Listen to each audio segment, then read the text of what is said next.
안녕하세요 여러분. 뉴스레터의 내용입니다. 1. K2 전차의 무시무시한 성능은 독일을 떨게 했다. 일본은 폴란드와 한국의 150조 원 규모 계약을 보고 절망에 빠졌다. 최근 한국과의 방산 계약에서 1년치 국방 예산을 쏟아냈던 폴란드의 진짜 목적이 밝혀져 논란이 되고 있습니다.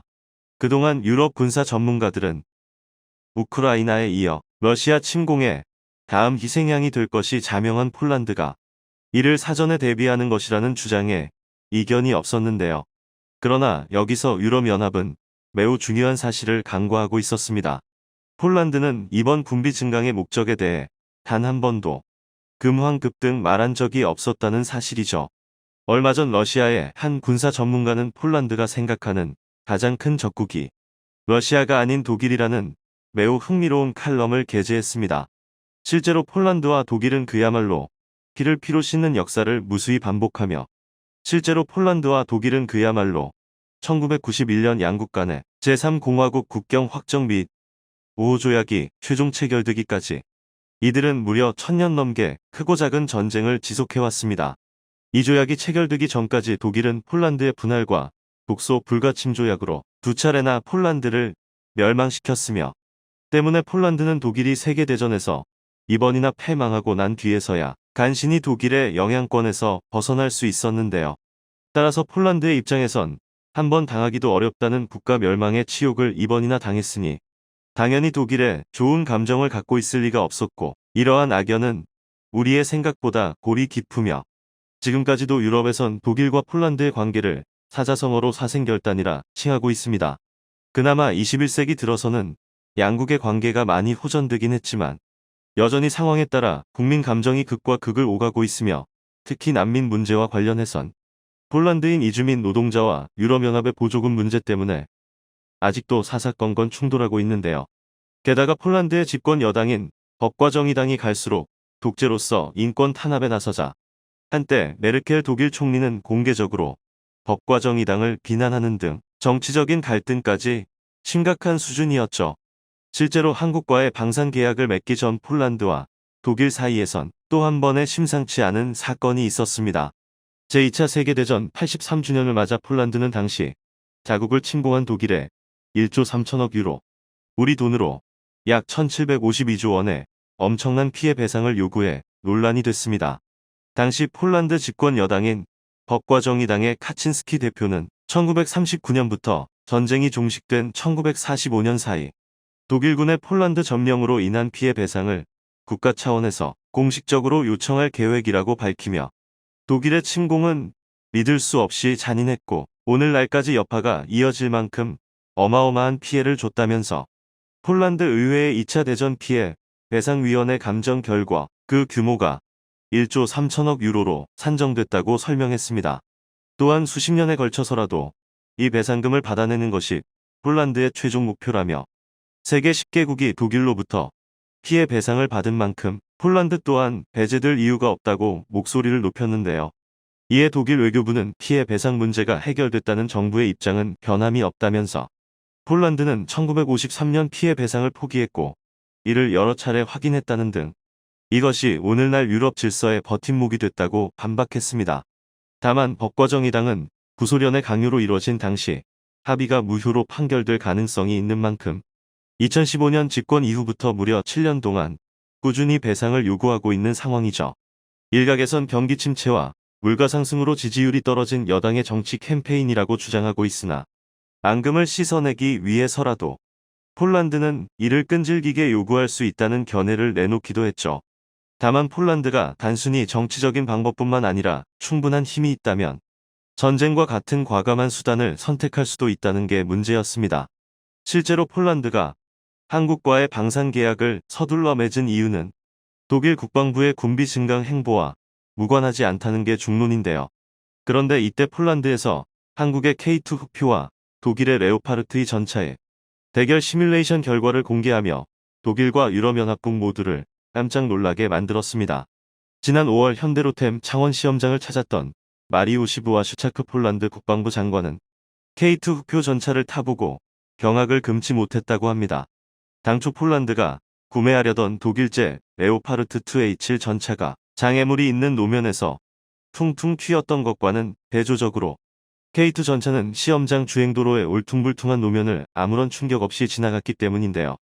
폭격에도 흔들림 없는 주행 비포장도로가 아닌 듯한 안정성. 반면 레오파르트는 방위사업청 관계자에 따르면 당시 부하 순차크 장관은 엑설런트를 외치며 연발했다고 하는데요. 참고로 전차의 충격 흡수 능력은 기동 중 사격과 초탄에 이은 두 번째 사격 명중률의 결정적인 요인으로 K2 전차에는 로드암 내장형 유기압 현수장치 즉 ISU라는 충격 흡수 장치가 갖춰져 있고, 이는 사격 시 포신을 안정된 상태로 자동 계산에 보정해주는 역할을 담당합니다.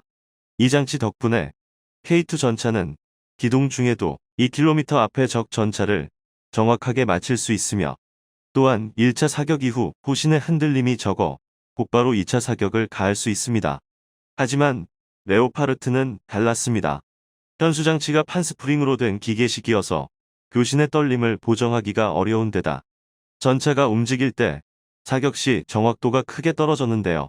반면 K2 전차엔 자동장 전장치가 있어서 전차병 3명으로도 운용이 가능하며 분당 12발까지 쓸 수 있지만, 이 부분에서 마저 레오파르트는 해당 장치의 부재로 이동 중 사격량이 K2의 절반 수준에 그치고 말았죠.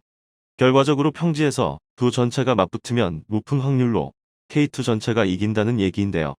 두 전차가 돌격 중 K2 전차는 2km 거리에서 적군의 전차를 맞히는 것이 가능하지만 레오파르트는 포신의 떨림으로 명중률이 크게 낮기 때문입니다. 우크라이나 전쟁에서 러시아가 사용하고 있는 T-90 전차도 마찬가지로 레오파르트 전차처럼 기계식 판스프링 방식의 현수장치를 사용하고 있어 명중률이 낮기 때문에 K2의 상대가 되지 못하는 것으로 알려졌습니다. 이는 실제로 증명됐습니다. K2 전차는 지난 1월 노르웨이 레나 기지에서 나토 표준인 14크기 목표물을 정확하게 사격하는 데 성공하여 폴란드를 비롯한 나토 연합의 빠른 속도로 소문이 퍼져나갔습니다. 이때 K2 전차의 성능에 놀란 부하슈차크 장관은 폴란드로 귀국하자마자 일주일 뒤 전차를 검증할 전차장 외에도 K9과 FA50을 평가할 공군 조종사, 소프트웨어 담당자 등 전문가팀 34명을 한국에 급파한 것인데요. 다시 말해 폴란드가 한국 무기 체계를 25조 원어치 이상 구매하기로 결정한 것은 결코 행운이 아니었던 셈입니다. 처음엔 러시아의 우크라이나 침공이 계기였으나 K2에 이어 K9까지 2014년 노르웨이에서 독일의 PZH-2000을 하지 상대로 한 야전 시범에서 완승하는 등 한국의 방산 기술이 독일을 능가했다는 걸 안 이상 폴란드 정부는 더 이상 시간을 지체할 이유가 없었던 것이죠. 현재 러시아의 에너지 무기화로 유럽연합의 동맹에도 금이 가고 있는 가운데 한국의 무기로 글로벌 파이어 파워를 6단계 이상 끌어올린 폴란드와 반대로 역사상 가장 취약해져 있는 독일의 사이가 심상치 않게 돌아가고 있습니다. 분명한 건 폴란드가 자신들이 겪은 치욕을 씻는데 지금만큼 좋은 타이밍도 없다는 것이며, 이는 무엇보다 폴란드군 당국이 가장 잘 알고 있다는 사실이죠. 일본은 폴란드와 한국의 150조 원 규모 계약을 보고 절망에 빠졌다.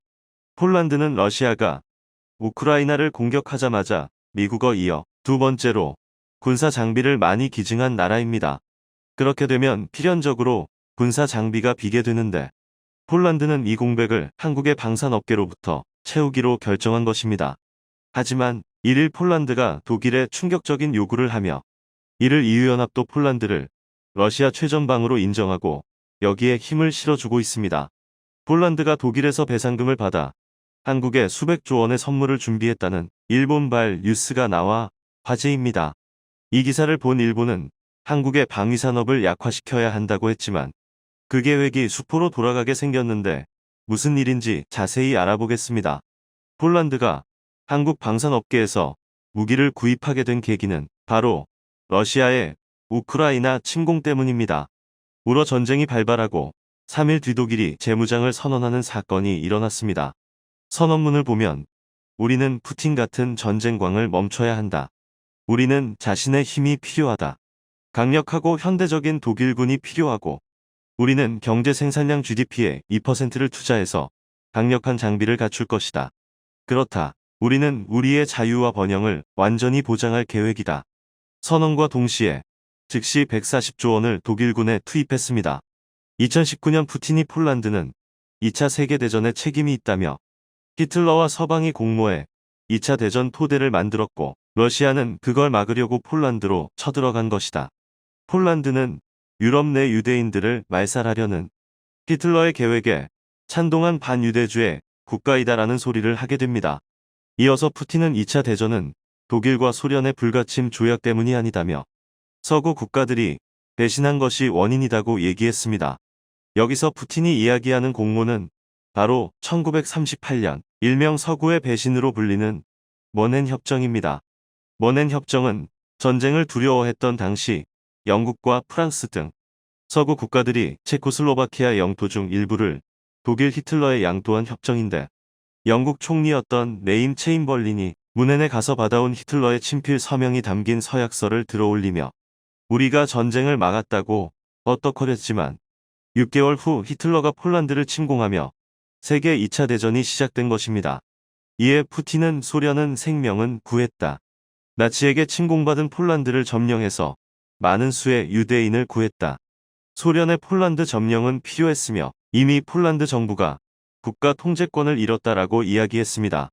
여기에 바르샤바 주재 러시아 대사가 소련이 폴란드를 나치에서 해방시켜준 것을 부인하는 한 역사적 문제에 대한 대화 재개는 불가능하다며 졸지에 폴란드를 2차 대전에 책임이 있는 나라로 만들어버린 것입니다. 이에 화가 난 마테우슈 모라비에츠키 폴란드 총리는 폴란드에 관한 터무니없는 이야기를 많이 들었지만 그중 최고는 푸틴이 말한 폴란드가 2차 세계대전에 책임이 있다는 이야기다. 현실성 없고 일관성도 없는 상상하기도 힘든 최악의 헛소리라며 일침을 가했습니다. 우크라이나 침공 당시 프랑스 마크롱 대통령이 푸틴과 전화외교를 시도하자 폴란드에 둔다 대통령이 푸틴과 전화하는 것은 히틀러와 대화하는 것과 같다. 2차 세계대전 중에 히틀러와 이런 말을 한 사람이 있나?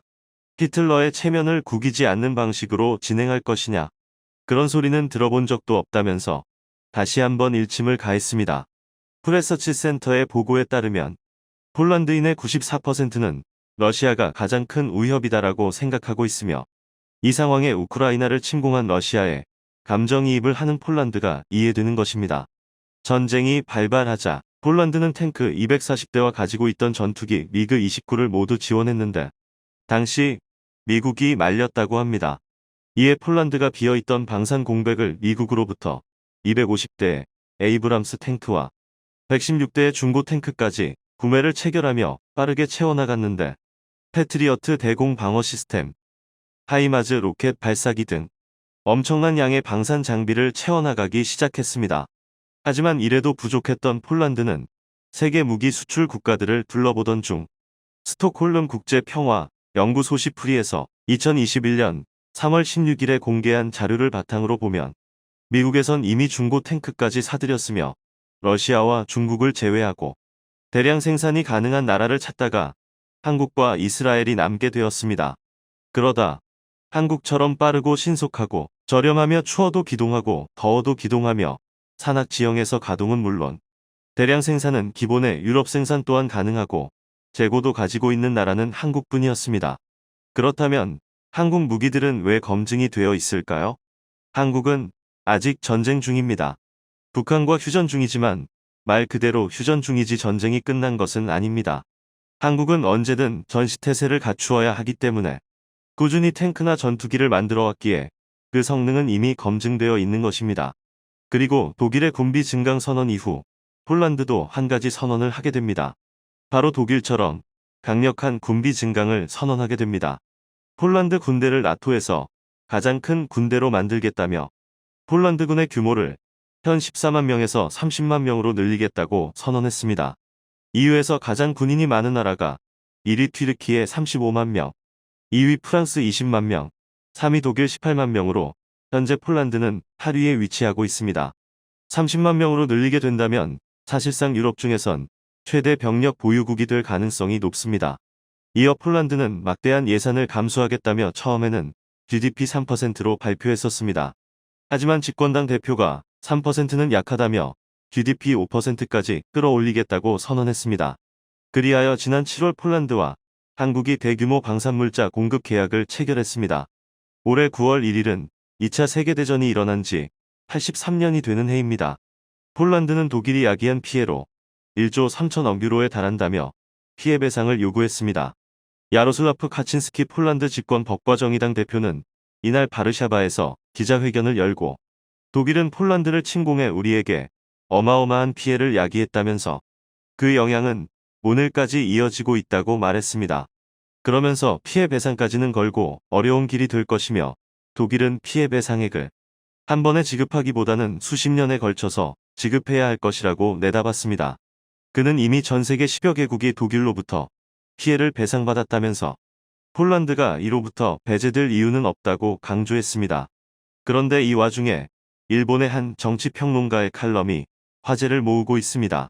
바로 정치평론가 와타세 유우야가 쓴 한국 방위산업 약화를 노려라는 포괄적인 내용의 칼럼이 그것입니다.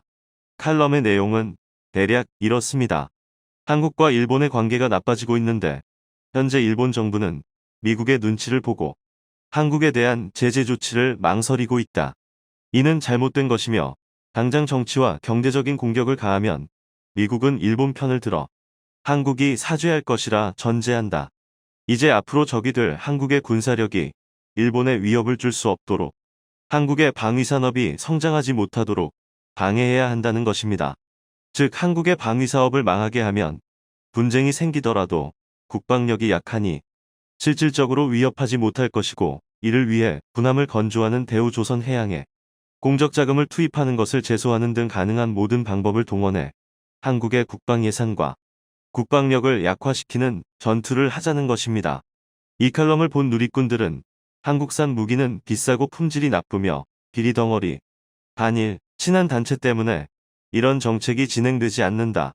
이런 말을 하는 사람이 총리가 돼야 할 텐데라며 칼럼니스트에 대한 칭찬과 호평 일색이었습니다. 아베 전 총리는 일본 헌법 개헌안을 늘 추진해왔습니다. 그 헌법을 보면 이렇습니다. 이번 기시다 총리도 개헌 논의를 심화시키겠다. 빨리 국민투표로 연결시키고 싶다라고 이야기했습니다. 현 일본 헌법에는 전쟁을 포기하고 군대를 포기한다라고 나와 있지만 군대 포기를 없애고 자위대를 자위군으로 만들겠다는 것입니다. 그렇다면 칼럼의 내용은 논리적으로 가능한 것일까요?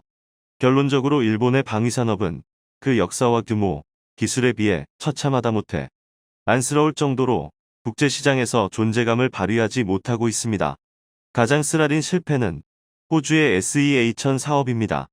일본 방위사업이 국제시장에서 굴욕당하고 있는 것은 과도한 자신감과 오만한 세일즈 방식에 있지만 가장 결정적인 것은 안일한 발상으로 수요자가 원하는 맞춤형 제품 생산에 실패하고 갈라파고스적 특징을 가지고 있기 때문입니다. 일본은 수요자인 외국군이 어떤 고민을 하고 어떤 개념으로 싸울 것인지에 대해 관심이 적고 첨단 기술을 사용해 그들만의 독특한 전투 개념과 요구사항을 만족시키는 무기를 만드는 데만 치중하고 있는 것입니다. 이렇듯 한국의 위치를 보면 폴란드 못지 않습니다. 지금 전 세계적으로 전비를 올리고 있는 상황에 국민투표까지 통과될 가능성도 높아지고 있는 것입니다. 폴란드 옆 나라에선 전범국이었던 독일이 재무장을 선언했고 한국의 옆 나라인 일본 또한 재무장을 꾸준히 선언하고 있는 실정입니다. 그러나 일본 한 커뮤니티에 올라온 글로 인해 일본 네티즌들은 패닉에 빠지고 말았습니다. 바로 폴란드가 장비 조달에 2035년까지 오이사형 PLN 한화 약 150조 원을 투자한다고 밝혔다고 보도했습니다. 이는 러시아의 야만적인 침략에 대한 올바른 반응이라고 주장했는데 7월 말 한국 측과 방산 계약을 체결한 폴란드 프라스작 국방상이 현지 미디어에 대해 2035년까지 5,240억 PLN을 폴란드군의 근대화에 투자한다고 말해 주목을 받고 있습니다.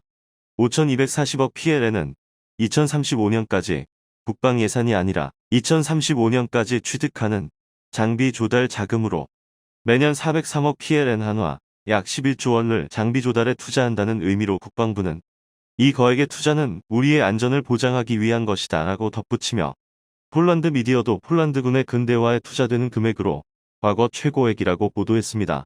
한국의 방산업계가 세계로 더욱 뻗어나가길 바라겠습니다. 시청해주셔서 감사합니다.